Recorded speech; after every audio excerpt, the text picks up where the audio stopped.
नमः सिद्धेभ्यः। जय बोलो अनंतानंत सिद्ध परमेष्ठि भगवान की जय। आदि ब्रह्मा ऋषभ देव भगवान की जय। शासन नायक महावीर भगवान की जय।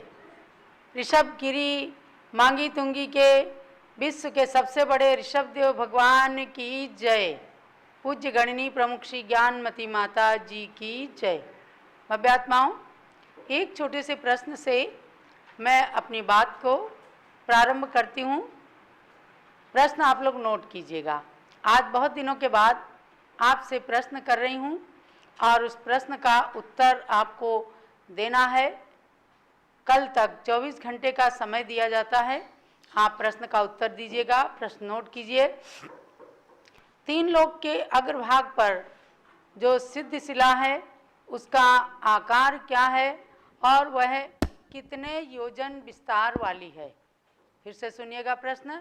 सिद्ध शिला का आकार क्या है, कैसा है और सिद्ध शिला कितने योजन विस्तार वाली है, ये इसका उत्तर लिख करके आपको भेजना है।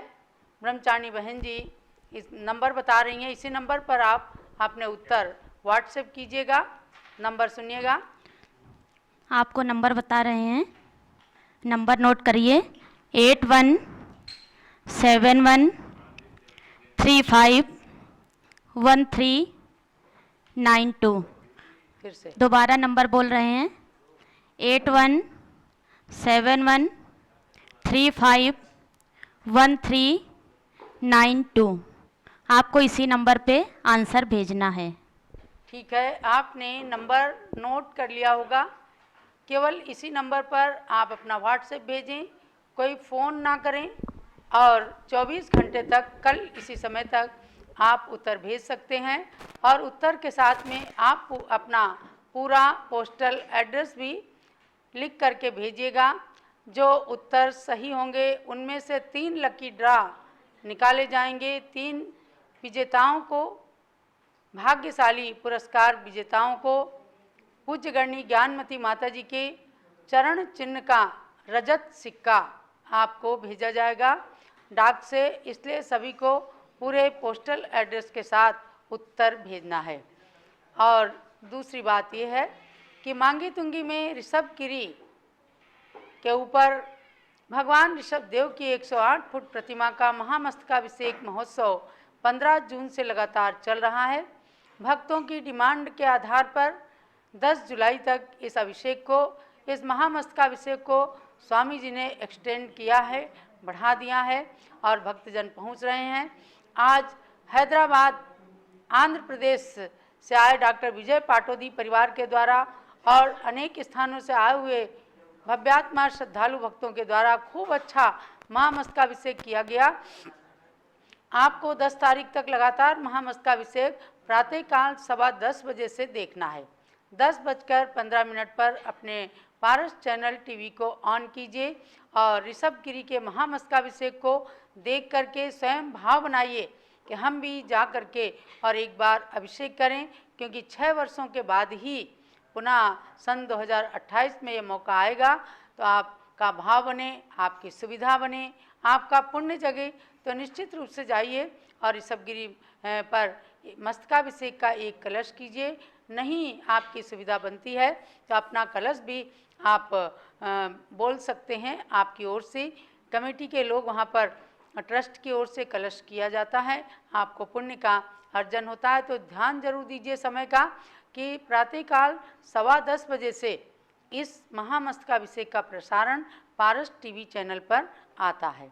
अब मैं आपको अष्टानिका पर्व की ओर ले चलती हूँ कि परसों 6 जुलाई से अष्टानिका पर्व प्रारंभ है। चूँकि एक तिथि बीच में घटी हुई है, क्षय है, इसलिए सप्तमी से ही 6 तारीख से ही शुरू है अष्टानिका पर्व और 6 तारीख को भगवान नेमिनाथ का निर्वाण लाडू भी चढ़ाया जाएगा। आप सब पारस चैनल के माध्यम से निर्वाण लाडू में भी सम्मिलित होना। जो लोग साक्षात भगवान नेमिनाथ के निर्वाण भूमि पर जा सकते हैं तो गिरनार जी जा करके और पर्वत पर चढ़कर भगवान का निर्वाण लाडू चढ़ाएं। यानी कि उस दिन से आपको पूज्य माता जी ने बताया नवग्रह शांति व्रत, नवनिधि व्रत आदि भी प्रारंभ हो रहे हैं। तो जिनको व्रत करना है वे लोग शुरू कर देंगे व्रतों को। नवनिधि और नवग्रह वालों को तो कल से ही व्रत प्रारंभ कर देना है। और सिद्ध चक्र मंडल विधान जम्बूद्वीप हस्तिनापुर में त्रिमूर्ति मंदिर के अंदर श्री आनंद प्रकाश जी जैन, मदन कुमार, प्रदीप कुमार, प्रवीण कुमार, श्याम एनक्लेव दिल्ली वालों की ओर से हो रहा है। जो भी महानुभाव चाहें, जो भी महिलाएं चाहें आकर के पूरी सुविधा के साथ और इस विधान में बैठ करके पुण्य का अर्जन कर सकते हैं, क्योंकि अनंतानंत सिद्ध भगवान सिद्ध शिला पर विराजमान है और उन अनंत सिद्ध भगवंतों के अनंत गुणों को हम 2040 अर्घ्यों के माध्यम से 8 दिन में संपन्न करते हैं। आपको 8, 16, 32, 64, 128, 256, 512, 1024 इन सब अर्घ्यों के माध्यम से 8 दिन तक जो आराधना कराई जाती है उसमें कुल मिलाकर के 2040 अर्घ्य हो जाते हैं। 8 पूर्णार्घ्य हैं और 9 जयमालाएं हैं। ऐसे करके 8 दिनों में अनंत सिद्ध परमात्माओं का जब पूजा करते हैं, आराधन करते हैं, अर्चन करते हैं तो निश्चित रूप से सिद्धों की आराधना से हर कार्य सिद्ध हो जाता है। बहुत ही सुंदर जयमाला लिखी है पूज्य माता जी ने। 128 अर्घ्य की पूजा में पूज्य माता जी लिखती हैं, सिद्धों की वंदना से सर्व सिद्धि मिलेगी, भक्तों के मन में ज्ञान की कलियां भी खिलेंगी। हे नाथ आज मुझ पे कृपा दृष्टि कीजिए, संसार भ्रमण से निकाल मुक्ति दीजिए। इन भावनाओं के साथ इस जयमाला के अंदर पंच परिवर्तन का बहुत सुंदर स्वरूप दर्शाया है पूज्य गणिनी ज्ञानमती माता जी ने।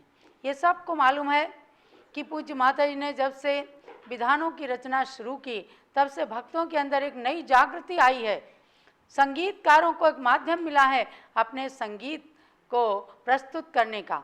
विद्वानों को एक स्वर्णिम अवसर प्राप्त हुआ है जब समाज के अंदर अपनी बात को भक्ति संगीत के माध्यम से प्रस्तुत करते हैं। तो ज्ञानमती माता के शब्दों में सरलता भी है, सरसता भी है, स्वाध्याय भी हो जाता है, ज्ञान की भी प्राप्ति हो जाती है और भक्ति की गंगा में स्नान भी हो जाता है।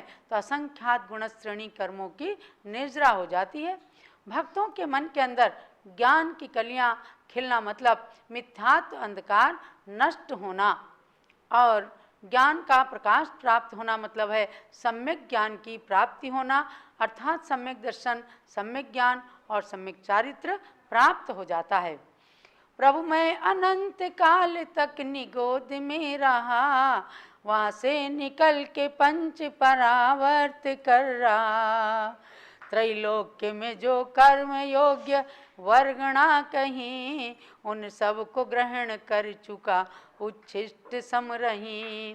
पंच परावर्तन द्रव्य, क्षेत्र, काल, भाव और भव, ये 5 प्रकार का परिवर्तन ये जीव संसार के अंदर चतुर्गति में भ्रमण कर करके कभी एक इंद्रिय में भी चला जाता है, कभी विकलत्रय में और कभी पंचेंद्रियों में भी जाकर चारों गतियों के दुखों को भ्रमण करते हुए इसमें आगम की बात बताई पूज्य माता जी ने कि तीनों लोकों में कर्म योग्य कोई भी उद्गल की वर्गणाएं बाकी नहीं बची। हे भगवान, जिनको मैंने ग्रहण ना किया हो सब उच्छिष्ट के समान हैं, वमन किए हुए वस्तु के समान है कि बार बार उन्हीं को ग्रहण करता हूँ, बार बार उन्हीं को छोड़ता हूँ, बार बार उन्हीं को, यानी ये संसार अपार है और ये छूटता ही नहीं। ये कैसे छूटेगा? तो लंबी जयमाला के अंदर कहा कि इन 3 लोक क्षेत्र में सर्वत्र ही भ्रमा, ना एक भी प्रदेश बचा ना जहाँ जन्मा। अवसर्पिणी उत्सर्पिणी के चक्र अनंते, प्रत्येक को पूरी किया मैं जन्म मरण से। हमेशा अवसर्पिणी और उत्सर्पिणी काल आते हैं।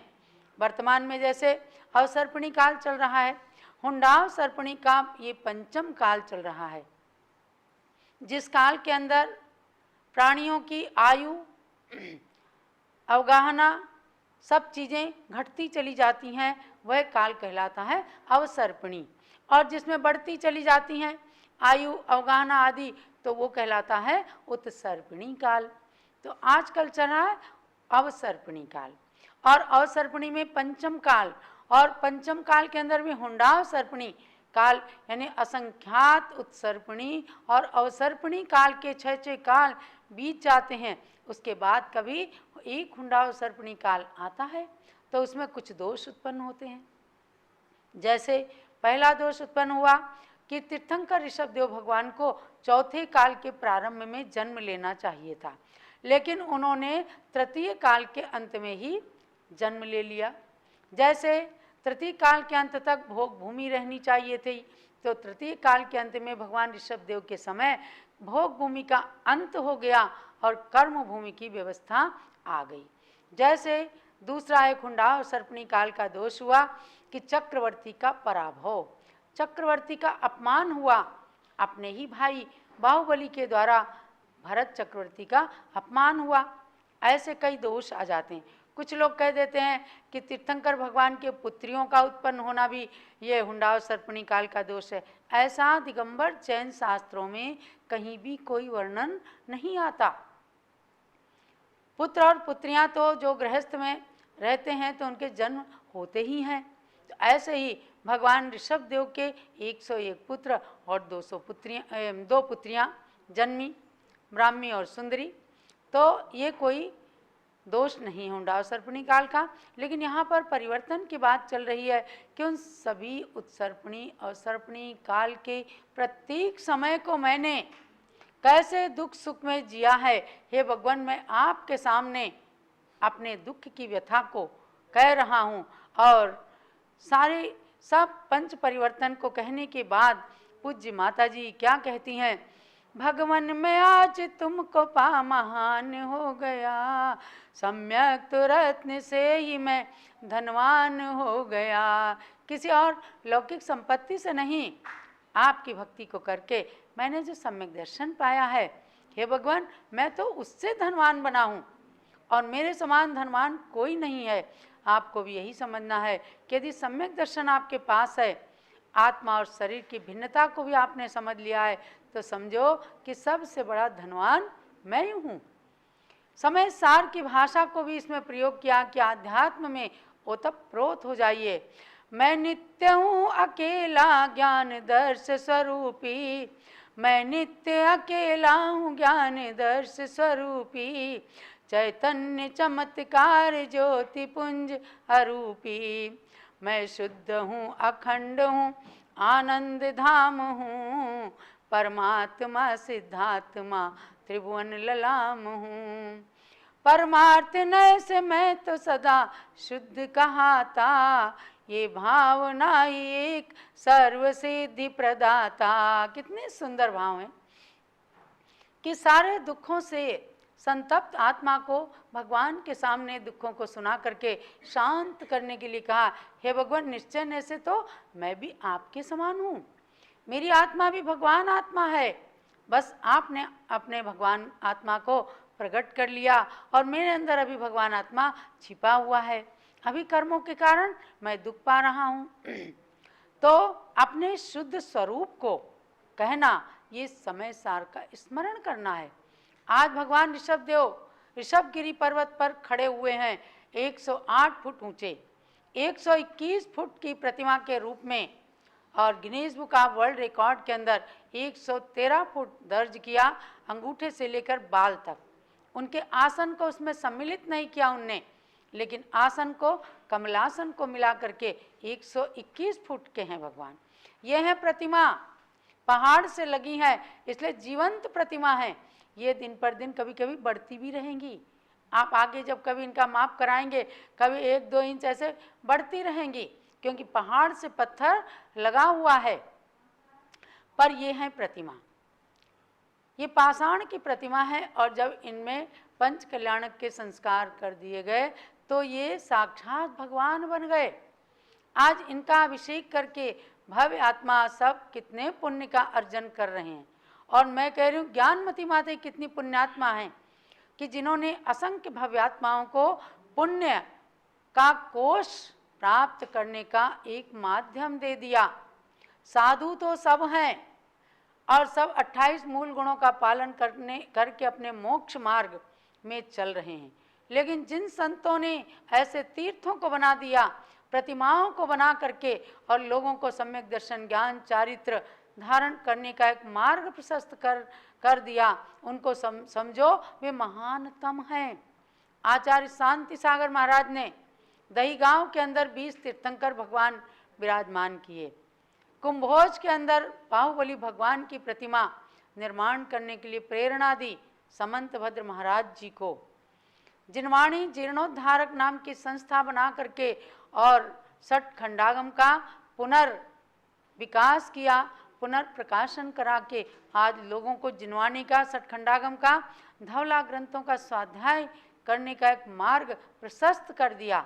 अरे उनकी महानता कोई बराबरी, उनके महानता की बराबरी कोई कर सकता है? आज भी उनके मार्ग का अनुसरण करके कितने ही संतों ने कितने तीर्थों का निर्माण कर दिया। आज आचार्य विद्यासागर महाराज के निमित्त से कई तीर्थों के निर्माण हो गए, कितनी प्रतिमाएं बन गई। आचार्य विमल सागर महाराज ने खूब मंदिर मूर्ति तीर्थ बना दिए। आचार्य देशभूषण महाराज ने, उनकी सूझबूझ है कि जो अयोध्या के अंदर भगवान ऋषभ देव भरत बाहुबली की प्रतिमा सबसे पहले आचार्य देशभूषण महाराज ने अयोध्या के अंदर विराजमान की और अयोध्या के इतिहास को जीवंत किया। 31 फुट के भगवान ऋषभ देव आचार्य देशभूषण महाराज ने विराजमान किया। उसी स्थान पर बैठकर भगवान का ध्यान करते करते 108 फुट की प्रतिमा बनाने का ध्यान आ गया। पूज्य माता को मांगी तुंगी चली गई और मांगी तुंगी में ध्यान के अंदर 108 फुट की प्रतिमा बनाने की जो भावना प्रकट हो गई, इसी से आज आपको इतना महान पुण्य मिल रहा है। इसलिए मैं कह रही हूँ, साधुओं में साधु, महान साधु वही हैं जो अपने कल्याण के साथ साथ ऐसे तीर्थों का निर्माण करके आप सबको प्रदान कर रहे हैं। तो उनका भी महामस्तकाभिषेक आप प्रातःकाल 10:15 बजे से पारस चैनल पर देखिए और सिद्ध चक्र मंडल विधान को करके अपनी आत्मा में सिद्ध परमात्मा की शक्ति को प्राप्त कीजिए। जम्बूद्वीप हसनापुर से आप निकटवर्ती जो लोग भी करवा रहे हैं सिद्ध चक्र विधान, आप इस सिद्ध चक्र विधान को मंगाइए। देखिएगा कितना सुंदर इसके अंदर शिखराकार, एक बहुत पुरानी पुस्तक मिली पूज्य माता को, आचार्य शुभचंद्र स्वामी के द्वारा लिखित सिद्ध चक्र विधान। उसके ऊपर ये शिखराकार मंडल बना हुआ है। जैसे एक एक ईंट को चुन करके शिखर बन जाता है, ऐसे एक एक गुणों के अर्घ चढ़ाते हुए जब ऐसे मंदिर के आकार के शिखर तक पहुँचते हैं तो सिद्धों की आराधना अपने आप में परिपूर्ण होती है।